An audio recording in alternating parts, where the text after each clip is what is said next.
Welcome to Behind the Line, where we pull back the curtain on the challenges facing first responders and frontline workers. The work you do is unique, and so are the stresses that go with it. Join me as we tackle key issues to reduce risks for burnout, and as we work to support you in doing the job you love without sacrificing being the kind of person you want to be. Hey there, and welcome back to Behind the Line. I'm your host, Lindsay Faas. If you're new to Behind the Line, what you should know about me is that I'm a clinical counselor specializing in trauma therapy. And after over a decade working with first responders and frontline workers around issues like burnout, compassion fatigue, PTSD, and related OSIs, I've become a passionate wellness advocate and educator for those who sacrifice so much for our communities out on the front lines. Behind the Line is a place for us to talk about the real life behind the scenes challenges facing you on the front lines. I created this podcast with the hope of bringing easy access to skills for wellness, allowing you to find greater sustainability both on the job and off. Today, we are gearing up for a new series all about therapy. Exciting, right? Okay, don't turn me off. Try to hear me out. I know that therapy can be a mixed bag. I know that there's still way more stigma around seeking help than there should be, despite the fact that Kristen Bell and Dax Shepard think therapy is great and everyone should be doing it. I know that some have had less than awesome experiences, or that it can be hard to find a therapist or to find the right therapist. I get that there can be practical obstacles like time and money or long wait lists. There are a ton of barriers, and I want to help pull these down a bit. For those who don't know this about me yet, I am a Broadway musical geek, and my latest obsession is Hamilton. Random fact, I know. If you haven't watched it or heard it, there's a song called The Room Where It Happens, and it's all about the secrets and political decisions that happen behind closed doors, and the secondary character of the play desperately wanting to be in the room where it happens, making the decisions and being a powerful player. When I started planning this episode, that song kept popping into my head because the therapy room is a room where so much happens. I often think of my little office and think if these walls could talk, because the stories shared, the meaning made, the healing that's happened in that little room is staggering to me. It's this private little space, so unassuming really, but powerful things happen inside that change the trajectory of people's lives. And I hope to share that with you. A view from inside the room where it happens, in hopes that you might feel invited into a similar space of your own if you need it.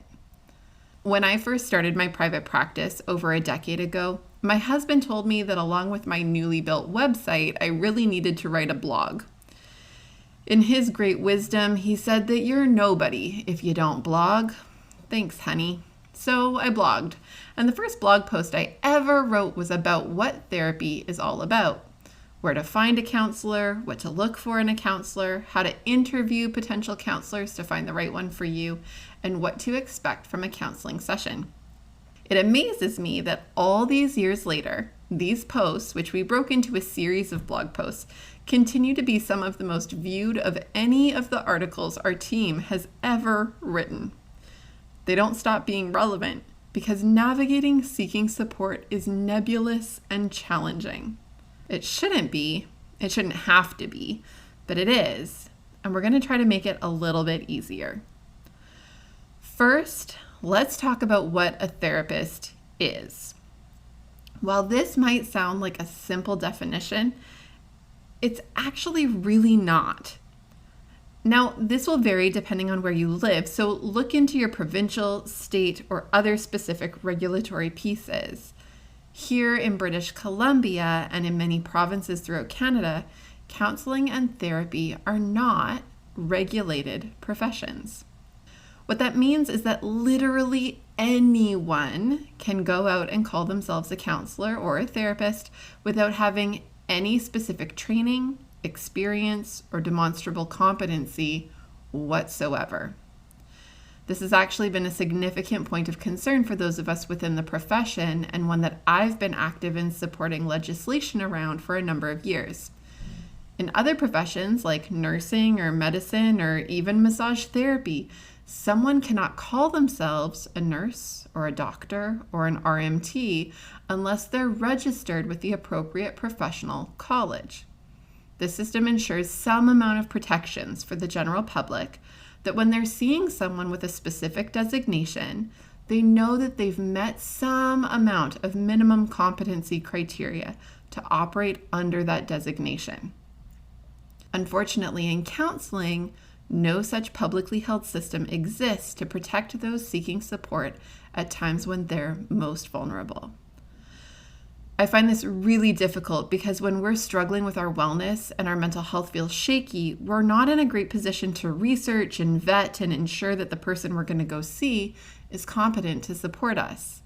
We are struggling, sometimes desperate, and often unable to take the steps to assess those who portray themselves to be qualified professionals. I'll side note here that if you find it offensive that there's no regulatory system to ensure public safety in protecting vulnerable persons accessing mental health support, check out our show notes for this episode, where I will post a link to organizations working in various provinces across Canada to lobby provincial governments to do better.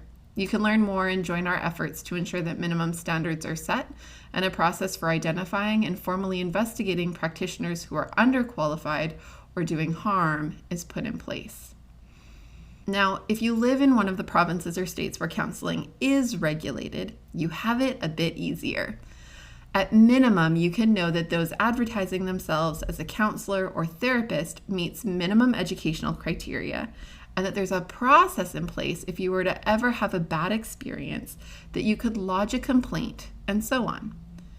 If you live in BC or an unregulated area, your efforts in finding a qualified counselor will be a bit more difficult. To work around the lack of publicly instituted regulations, counselors have created their own governing bodies with minimum entrance criteria. In BC, we have the BC Association of Clinical Counselors, which requires all members to hold a minimum of a master's degree in counseling-related programs, such as counseling, psychology, or social work. Those who are registered with this body, myself included, are registered clinical counselors and tend to be covered by extended medical providers more than those who are not registered as a result of meeting some specific requirements for formal education and experience. That leads us into another fun trip-up point for many who are seeking counseling. Many extended medical providers only cover psychologists or social workers. Why? Well, for the exact reason we've just been discussing.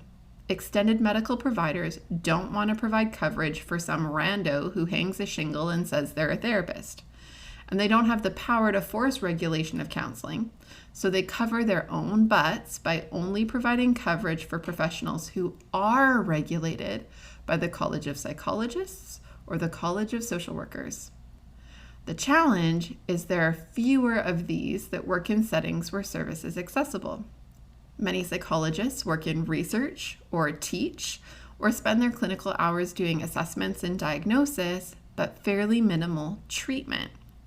Social workers often work in settings like hospitals or community settings, or aren't as interested in the long-term one-to-one counseling dynamic. Certainly they exist, psychologists and social workers who provide counseling as a therapeutic support, but it's harder to find someone and space is usually limited. Are you seeing how the barriers stack up? For many I work with, they have no idea about the issues around regulation. They just know it's been hella hard to get in to see someone and feel like they get the runaround in accessing support that's covered. When we know the context and have more of the information, we can have a better understanding of why accessing support can be complicated, and maybe get differently creative in how we work to circumnavigate these obstacles. The reason I start by acknowledging the limitations of how our system is set up is because I think it's important for you to know that the difficulty you may have experienced in finding a therapist, if you've been on the hunt before, is not you. It's a higher level system issue that has direct impact and implications for those seeking support in their times of greatest need. It's a bit like if we didn't regulate nurses and you went into the hospital with a broken leg and had to find out as you went, while in pain and suffering, not knowing yourself exactly what you need, whether those treating you were qualified to do their jobs or not. It's certainly not ideal. Meanwhile, within the counseling profession, there are many of us who have worked diligently to do all we can to be competent, qualified, meaningful helpers to those we serve. We've completed multiple degrees, engaged in further advanced specialized trainings, invest in continuing education every single year, seek support from other clinicians to ensure we're engaged in best practices, and follow the latest research closely to stay with growing and changing scientific discovery in the field. When we talk about what therapy is about, this is what it should be about. It's about finding safety with a professional who works to serve your best interests by ensuring their own competency and credibility in whatever area of practice you're needing support in. It's really important that we identify the shortcomings of our system so that we can seek out explicitly the kind of support that's most likely to result in beneficial outcomes. It lets us go in with our eyes wide open and not feel as tripped up when we see some of the challenges for exactly what they are. Okay, now that I'm through my rant on government shortcomings, let's talk about what therapy is for, when you should seek it out, and why you should seek it out. Therapy, when done right, is intended to be a safe space to talk through and make sense of the various challenges you're facing, alongside someone who's trained to walk you through that process in ways that are grounded in what we know to be effective from research. Much like many other medical professions, therapy is about listening to concerns, assessing needs, and triaging interventions to support recovery and healing. Now, that's a broad example and can apply to all kinds of different concerns, whether it's trauma and PTSD related issues, or relationship concerns, or mood related challenges, or addictions issues, or general stress and difficulty coping. Counseling works to give you a space to step back from the busy chaos of life, grow some clarity, and work to develop tools to meet needs and make change. I know that many find therapy to be an intimidating prospect. I can't tell you the number of times I've had clients sent to my office through WorkSafe or something like that who come in either terrified or totally defensive. I get it. We've been trained by media to think about counseling as someone prying into our minds while jotting notes and not making eye contact, wanting to accuse our moms of doing a terrible job raising us, all while laying on an uncomfortable looking couch. If that's been your exposure, I don't blame you for not making therapy a priority when times get tough. I wouldn't want to go either. It's too bad that media has done such a disservice to accurately portraying therapy and the efforts of therapists to genuinely serve their clients. The reality is that many of us painstakingly craft our offices, all the way down to the fluffiness of the pillows and the placement of the clocks, to try to offer the best and most comfortable experience possible to those who enter. Through COVID, we've worked hard to adapt secure methods for virtual services to be able to continue meeting our commitment to support even from a distance. We do this so that when you walk in the door or enter a virtual counseling space, you feel safe. Safe to unload the many things that are weighing you down, safe to share, to feel, to learn, and to grow. I also know that many people think that sharing in therapy means divulging every minute, painful detail of our lives, reliving our traumatic experiences, feeling all the feels of every hardship ever experienced. That's not therapy. While therapy may involve some amount of some of these things, therapy is not therapeutic or effective if we spend every minute drowning in all the hard stuff. Therapy is a balancing act of acknowledging the hard, finding space for clarity, feeling what we need to feel to support us in making choices about what we need, and navigating change. A therapist's role is to help us hold that balancing act, to not let us drown in the hardness of it all, to hold the tension of all that is hard with all that is good, all that's been lost with all that's been gained, all that's been hopeless with all that is hopeful. Different therapists have different ways of doing this, holding these multiple tensions alongside us. We'll talk more about that next time and what to look for in finding a counselor who's the right fit for what you're needing. But for now, let's talk about how to know when counseling is right for you. My own humble opinion is that there is never a bad time. You may have times when your needs are not as acute or high. These tend to be times when we're less inclined to seek therapy because we're doing okay.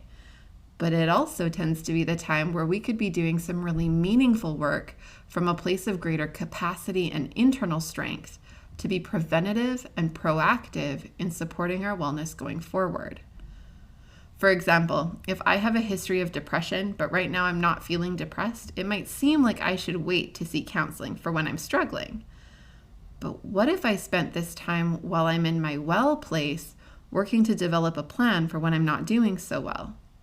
What if I use the energy, motivation, and capacity I have in my well time to invest in developing some resources and supports, some interests in self-care, some strategies and tools for managing my depression long term? Wouldn't that be better than waiting for when my mood drops again and then desperately seeking out someone to help me pull out of it? There isn't a wrong time to seek counseling, but all too often our tendency is to wait until we're in the deepest, darkest hole possible. The hard thing about waiting for that place is that it's so much harder to get out. It takes longer and it can feel slow. On top of it, given some of the practical limitations we've already identified in getting into seeing someone and accessing support, the process of recovering can be even more delayed and prolonged. My suggestion would be to use the Beating the Breaking Point Indicators Checklist and Triage Guide to help guide you. If you're showing moderate to severe ratings on the checklist, you would benefit from seeking professional support now. If you're in the mild to moderate range of the ratings, you would benefit from engaging in some proactive and preventative measures to support your sustainability to help keep you from going down when hit by more stressors, or as the seasons change and it gets gloomy outside, or other factors hit.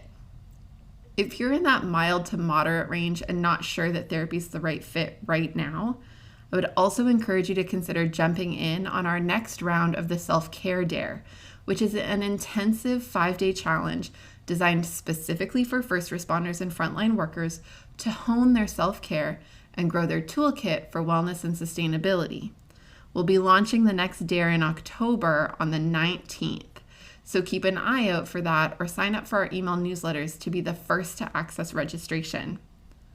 Okay, we've talked about the what and the when. Now let's talk about the why. Why should you seek out counseling? Well, if you have any history of mental illness, having a counselor who you check in with can be really helpful as a resource to support stability over the long haul. But counseling is not just for people with formally diagnosed mental health concerns. It truly is for everyone. It's just a space away from our regular lives where we can be invited to step back and gain some perspective. This can be helpful for all kinds of choices, challenges, and navigating the twists and turns that life offers us. We meet with people struggling to make career choices, as well as with those struggling to make sense of the purpose of life. We navigate loss and grief. We find tools to carry on in the face of hardship. We connect through loneliness. We cultivate skills for connection with others. Therapy is about you. It's about your needs and working to meet them. When else is that the focus? When else does everything stop to prioritize you, your needs, your hopes, your wishes? That is what therapy is about. It's about you. I hope that you found this episode helpful in getting a bit of context around some of the challenges in navigating seeking therapy, as well as clarity around what therapy is for and if it's a fit for you. Next week, we're going to talk about what to look for in a therapist and where to find this. And then we're hoping to have a couple of episodes talking with others who have done therapy about when it goes well as when it doesn't, and the key learnings you can take and use as you walk your own path forward. As always, please reach out and connect if you have any questions or feedback. I love hearing from you and shaping this podcast to echo your needs and interests. You can find me on Facebook and Instagram at Lindsay A. Faas, or you can email me at support@thrive-life.ca. Do check out our show notes for this series and share with those you know. Until next time, stay safe.